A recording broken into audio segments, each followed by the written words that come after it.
Look to the south, and you who went with me through the land can best say if they too have not been fearfully punished. Mourning in every household, desolation written in broad characters across the whole face of their country, cities in ashes and fields laid waste, their commerce gone, their system of labor annihilated and destroyed. Ruin, poverty, and stack of miseries. William Tecumseh Sherman. When Lee finally surrendered to Grant at Appomattox Courthouse on April 9, 1865, the war between the states had lasted more than 4 years and cost $20 billion. 1 million men had been killed or wounded. The South lay in ruins. Driven by hunger and starvation, people wandered the countryside in search of jobs that didn't exist. Now a new challenge faced the nation: how to restore the southern states to the Union. Who would decide the terms under which they would be readmitted? Should the former rebels be forgiven or punished? And what should be the fate of the freedmen, the close to 3.5 million African-American men, women, and children released from bondage? There was no blueprint to follow. No agreement about who could or should make these decisions. Reconstruction of the American South would last for more than a decade. An era of grand visions and failed experiments, it would witness enormous economic and political changes, add 3 new amendments to the Constitution, and shape American race relations for a century to come. It would also become a subject of tremendous controversy from that day to this.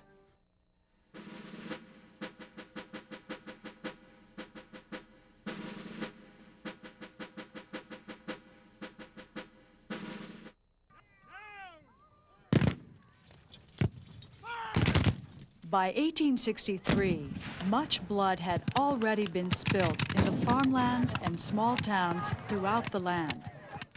Congress had also become a battlefield, with congressmen fighting over how to put the nation back together, while their relatives slaughtered each other in an escalating civil war. President Lincoln tried to stop the fighting by offering the South a compromise. He proposed that only 10% of Southern voters need petition for readmittance to the Union to be welcomed back. Too lenient, said Congress, which insisted on stricter terms. The federal government should revolutionize Southern institutions, habits, and manners. The foundations of their institutions must be broken up and relaid, or all our blood and treasure will have been spent in vain. Thaddeus Stevens, Pennsylvania Congressman. We will never know if Lincoln could have worked with Congress on a unified policy for Reconstruction of the Southern states.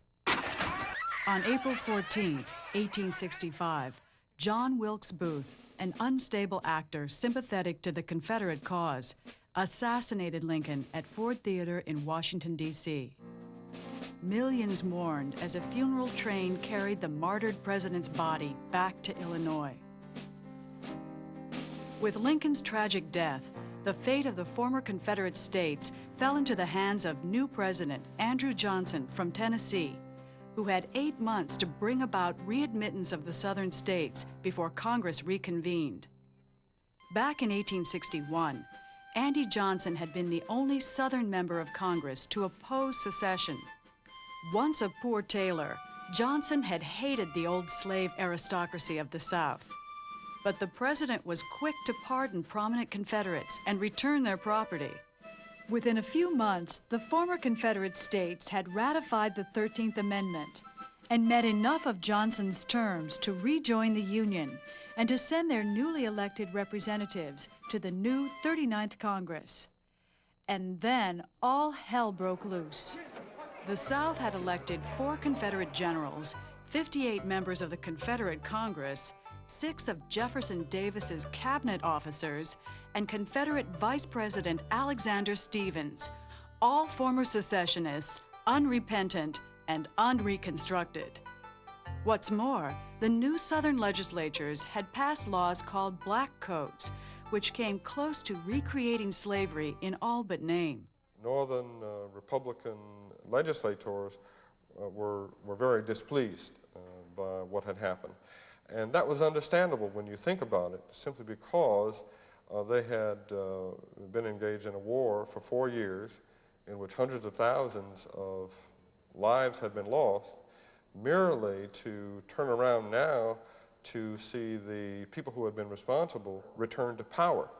And so the Republican-controlled Congress refused to seat such persons, immediately created a joint committee on Reconstruction to investigate the situation in the South, to embark upon a policy that would begin to create some guarantees that the former slave population would at least be granted at least some minimal rights so that their newly won freedom would have some actual substance.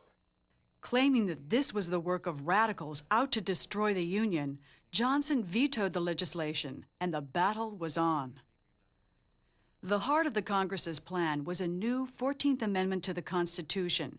The 14th Amendment is one of the most complex amendments in the U.S. Constitution. It was a grab bag amendment that was an attempt by Northerners, by Republicans, to solve all the constitutional and political problems they were having with Reconstruction in one shot. So it was to establish citizenship rights for the former slaves and for free blacks that had been living here for years. It was to give legal equality to all of these persons, but also to give due process rights and equal treatment before the law to anyone, even if they weren't a citizen. And so the 14th Amendment proves to be a very important amendment to the Constitution. In the future, this amendment, popularly known as the Equal Rights Amendment, would become one of the most important, protecting the rights not only of African Americans, but also of women, the elderly, people with disabilities, and others. But at the time it was proposed, the 14th Amendment was a blow to two of the most sacred principles of Southern politics: states' rights and the belief in Negro inferiority. Equality does not exist between whites and blacks. The one race is by nature inferior in many respects, physically and mentally, to the other. Alexander Stephens. The Southern states that had been in the Confederacy did not like this one bit, because they did not want their former slaves to have political power. The Southern states rejected the amendment. Rallying to their cause, President Johnson hit the campaign trail, haranguing voters to throw the Republicans out of office. But the voters sided with the Republicans, not Johnson. Back in Congress, they passed the Reconstruction Act of 1867, which reimposed military law, dividing the South into 5 military districts. Readmittance to the Union now would require ratification of the 14th Amendment, black political participation in the elections for state constitutional conventions that would then set up new state governments, and congressional approval of their new state constitutions. Radical Reconstruction had begun.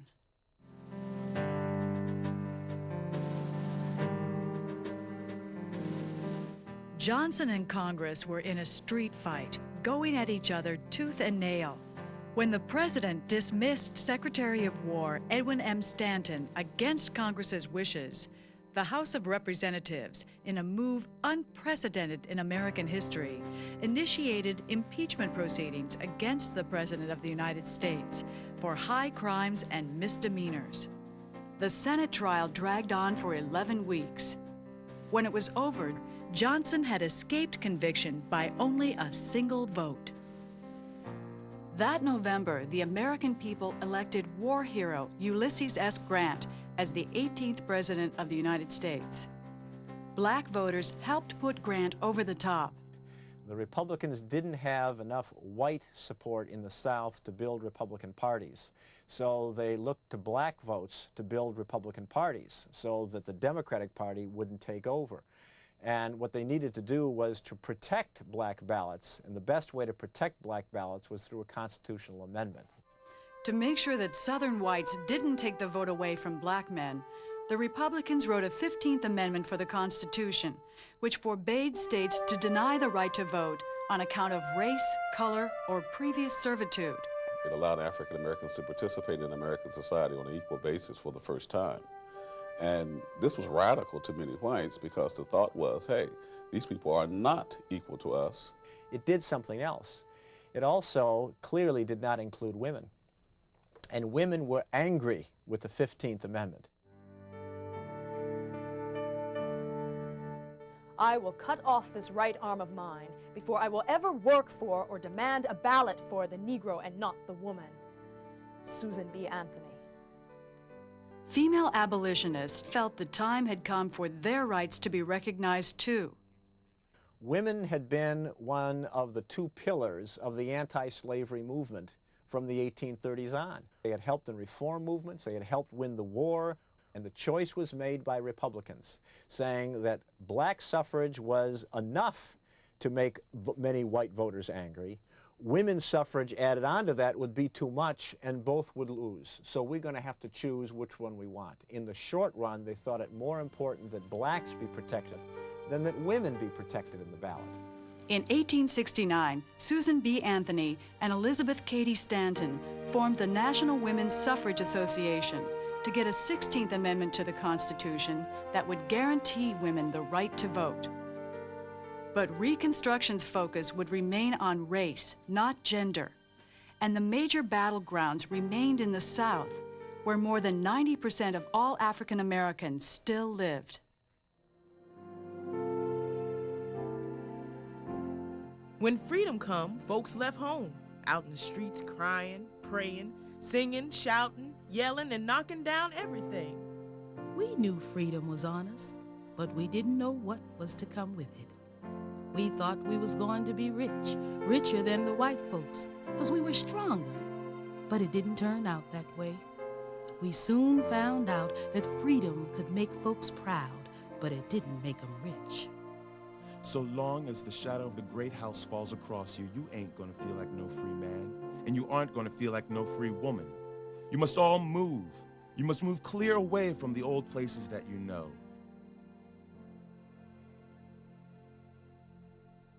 When the war was over, the freedmen, the newly emancipated blacks, did things you would expect them. They tried to define freedom. They tested freedom by doing things that they couldn't do as slaves.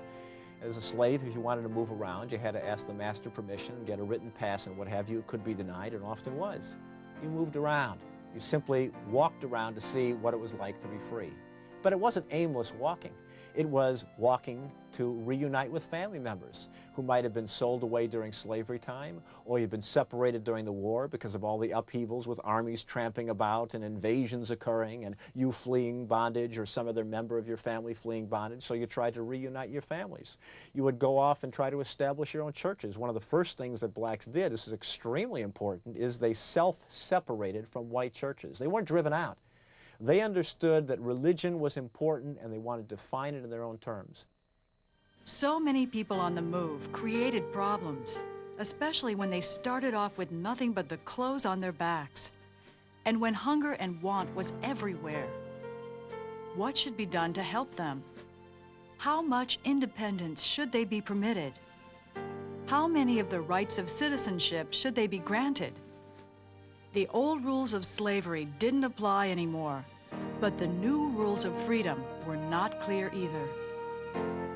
The South's desire to reimpose slavery in all but name had convinced Congress to help the freedmen.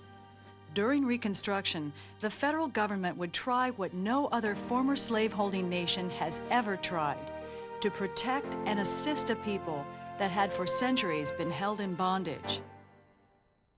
To establish some order among the hundreds of private relief organizations already providing relief, Congress in 1865 set up the Bureau of Refugees, Freedmen, and Abandoned Lands. During the years it operated, the Freedmen's Bureau, as it was known, became a government unto itself, providing emergency food and medical services to refugees of both races, managing confiscated and abandoned lands, negotiating contracts between black workers and white landowners, and running its own courts. the vast majority of African Americans in the South, 9 out of 10 people, had been enslaved, which meant that they owned nothing, and they had earned nothing for their work. They had made no wages for all the work they had done. And the second thing was that in most Southern states, it had been illegal to teach slaves or black people to read and write. So they also did not have the means to make themselves into what we think of as middle-class people because they had no education. They also had no land. So one fundamental issue facing the nation that the Freedmen's Bureau tried to adjust with only partial success was the economic transformation of people with nothing. The Bureau's greatest success came in the area of education. The freedmen realized that education was the road to independence and progress. Spurred by articles written by wartime volunteers, thousands of teachers, both black and white, poured into the South. They taught everywhere, in barns, one-room shacks, open fields. By 1869, more than 9,000 teachers working for the Freedmen's Bureau were teaching close to 250,000 students and running more than 4,000 schools. Black churches joined the Bureau in organizing black high schools and colleges that would train the coming generations of black educators, political leaders, and professionals.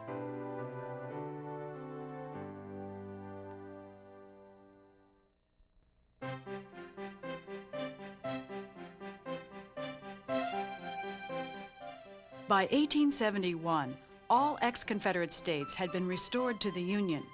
Now the task of reconstructing the South could begin in earnest, led by new state governments, dominated not by the old slaveholding Democrats, but by Republicans, made up of Northern newcomers, Southern liberals, and free blacks.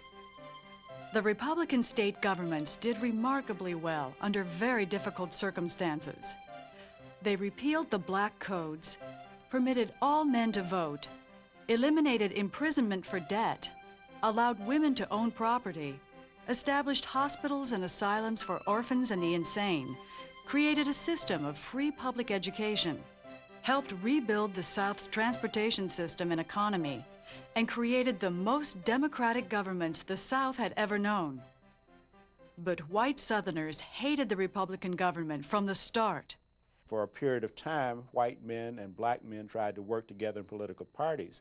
But steadily, the conservative Democrats and those who did not like blacks being part of the new political system, and the shame, so to speak, that a white person would even cooperate with this.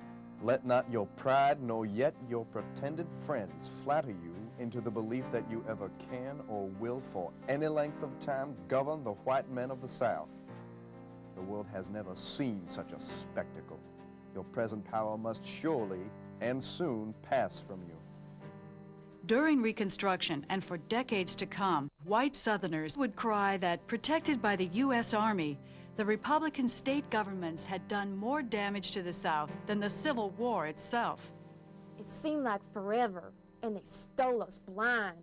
The carpetbaggers and the Negroes, and some of our own folks, too. Filthy scalawags, and those uppity colored people running things to suit themselves. That's the story that generations of children were told, by school teachers, by older relatives, that bitter Yankees, raising former slaves to a status for which they were utterly unprepared and mentally incompetent, was the fatal error of national policy after the Civil War. But was any of this actually true? African Americans never controlled even a single Southern state government. Whites always held the upper hand. Corruption there was, and some of it was quite bad. But this was hardly unique to the South and was on a small scale compared to the graft that nearly toppled the Grant administration, or compared to the millions that Boss Tweed's Tammany Hall ring was raking in New York City. Black incompetence, too, was a weak claim. The 2,000 black men who held public office between 1865 and 1877 proved to be no worse, and in many cases, a good deal better than their white counterparts. Black officials also came from remarkably diverse backgrounds, and some were extremely well educated. Politicians like U.S. Senators Hiram Revels and Blanche Bruce of Mississippi served their constituents with honesty and distinction. What really made Republican rule so offensive to conservative whites were the new taxes passed to fund the internal improvements, and the fact that the Republicans were outsiders and African Americans. Scandal mongers spread false and exaggerated stories of Negro rule and corruption to legitimize the campaigns of terror that swept the Republican officials from office. Since the year 1866, nearly 3,500 persons, a great majority of whom were colored men, have been killed and wounded in this state on account of their political sentiments. General Philip Sheridan, New Orleans, January 1875. Fanning fears of Negro domination, white Democrats calling themselves the Redeemers teamed up with white terrorist organizations like the infamous Ku Klux Klan and White League to recapture the South. The campaign of terror raged for years. Black officials were beaten, murdered, driven from their homes, threatened, or assaulted. The Klan went after men and women, old people and children, school teachers, farmers, businessmen, and white supporters of black rights. The federal government finally struck back, passing the Force Acts of 1870 and the KKK Act of 1871, which gave President Grant unprecedented powers to use the armed forces to crack down on the white terrorist organizations. Enforcement was vigorous, but too late. For by then, the so-called Redeemers had taken control of the South.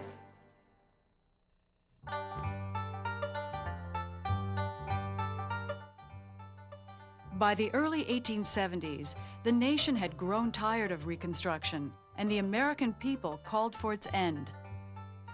Prominent newspaper publisher turned presidential candidate Horace Greeley, a strong supporter of radical Reconstruction only a few years before, declared it was time to have done with Reconstruction. The country is sick of it. In fact, one of the reasons the North was so willing to give up on Reconstruction was because it had never really taken racial equality to heart. Many Republicans in the North wanted rights for Southern blacks because they wanted the freedmen to stay where they were. To add to the growing racial tension, black men began to compete for the same jobs as white men and began to suffer from discrimination in jobs and housing. Even after black men were guaranteed the right to vote in all Southern states, they could vote in only 6 states in the North. Most white Americans looked with suspicion and fear on those whose skin was a different color. The real trouble is that we hate the Negro. It is not his ignorance that offends us, but his color. George W. Julian, Indiana.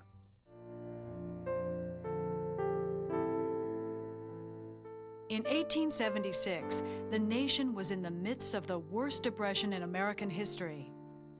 Focusing on political corruption and economic recovery, the presidential election between Democrat Samuel J. Tilden and Republican Rutherford B. Hayes went down to the wire. When the election returns finally come in, Tilden has won the popular vote, and all he needs is one electoral vote to be elected president. Unfortunately, 4 states send in disputed returns. The Democrats concede Oregon, the Republicans concede Florida. That still leaves 2 sets of probably both fraudulent electoral returns from Louisiana and South Carolina. 1 set going to Hayes, 1 set going to Tilden. The election is going to be decided by Congress. Unfortunately, Congress is controlled by the Democrats, the Senate is controlled by the Republicans, so we've got a deadlock there. So they set up a special electoral commission to decide the election. After some finagling and informal deals, the commission finally throws the election to Hayes, who needed all of those disputed votes to be elected president.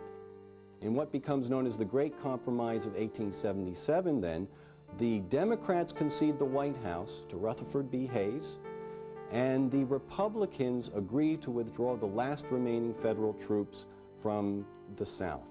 In April of 1877, President Rutherford B. Hayes withdraws the last remaining federal troops from South Carolina, Florida, and Louisiana, officially ending the great experiment in Reconstruction of the American South.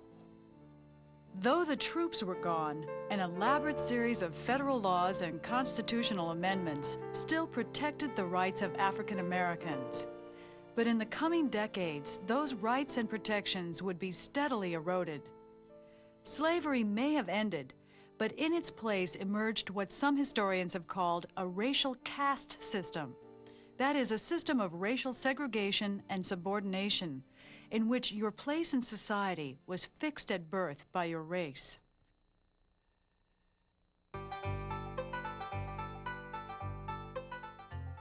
Before the Civil War, King Cotton ruled. The American South grew 3/4 of all the world's cotton. It was cotton that had made the South rich, cotton that employed 3/4 of all slaves, cotton that had been the nation's greatest source of money from abroad. Financing the Civil War had left the nation deep in debt. When the war was over, there was a quick and sure way to pay off the national debt and get the Southern economy back on its feet. The answer was to restore the great plantations to their original owners and get the cotton back in the soil. But the 13th Amendment had ended slavery. So how would they grow it? The freedmen had no intention of going back to work in gangs under white foremen, and whites had no cash to pay wages. So they worked out a new labor system called sharecropping, based on credit. The deal was that the landowner would provide the land and supplies. The black farmers would grow the cotton, tobacco, and other cash crops, and at the end of the season, when the crops came in, they would settle up accounts and split the profit. But there were problems that attended the system of sharecropping because the items that the landowner had made available to them on a loan basis were made available at very high interest rates. And if they did not come up with a harvest that was large enough, they went into the next year indebted. And that could be compounded by the fact that we're talking about sharecroppers who were by and large illiterate, but the books were kept by people who were more literate than them and the people who employed them. And that provided an opportunity for their further exploitation. So the end result was a system now that kept people constantly in debt and literally tied to the land. Continually in debt, many Southern sharecroppers lived in conditions little better than slavery. A Southern Homestead Act passed in 1866 did enable a few thousand freedmen to get land, but this was only a drop in the bucket. And so back into bondage, many did indeed fall. In the decades following Reconstruction, the South systematically whittled away at the laws protecting the African Americans' rights. Southern whites ignored existing laws, then passed new Jim Crow laws that separated the races and forbade blacks from using schools, hotels, libraries, beaches, bathrooms, water fountains, the whole range of public life. Segregation is simply the separation of the races. Generally, it is by the dominant group, the group that is in power. It can be based on the fact that they feel they are superior to one race, and it can assume really ludicrous proportions. In the United States, for instance, if you look at some of the old laws for segregation, there were laws that forbade blacks and whites who worked in the same building from looking out the same window. There were laws that said they could not use the same school books. But it was a very serious problem because after the Civil War, when blacks were freed, they weren't not given all the rights of citizenship. It was shortly after that that you have segregation beginning. And what segregation did was impose upon blacks who were already at the bottom. To control their black neighbors, whites continued to use violence and intimidation, and the terror of choice was lynchings. By the early 1890s, white vigilantes killed more than 200 people a year for crimes real or imagined. Campaigns to strip black men of their right to vote were completed that same decade. Federal courts also hindered African Americans by chipping away at their constitutional protections. In the 1880s, a federal court ruled that those doing the segregating did not violate the 14th Amendment as long as they provided equal accommodations and services for blacks. When the Supreme Court upheld this notion of separate but equal in the Plessy versus Ferguson case of 1896, segregation won constitutional sanction. In the coming decades, Southern states and municipalities would pass laws to create two societies, separate and unequal, that would remain on the books until the 1960s. Surveying the American racial landscape soon after the turn of the century, W.E.B. Du Bois would write, "For this much all men know, despite compromise, war, and struggle, the Negro is not free. In the backwoods of the Gulf states, for miles and miles, he may not leave the plantation of his birth. In well nigh the whole rural South, the black farmers are peons, bound by law and custom to an economic slavery, from which the only escape is death or the penitentiary. In the most cultured sections and cities of the South, the Negroes are a segregated servile class with restricted rights and privileges. Before the courts, both in law and custom, they stand on a different and peculiar basis. Taxation without representation is the rule of their political life. The problem of the 20th century is the problem of race."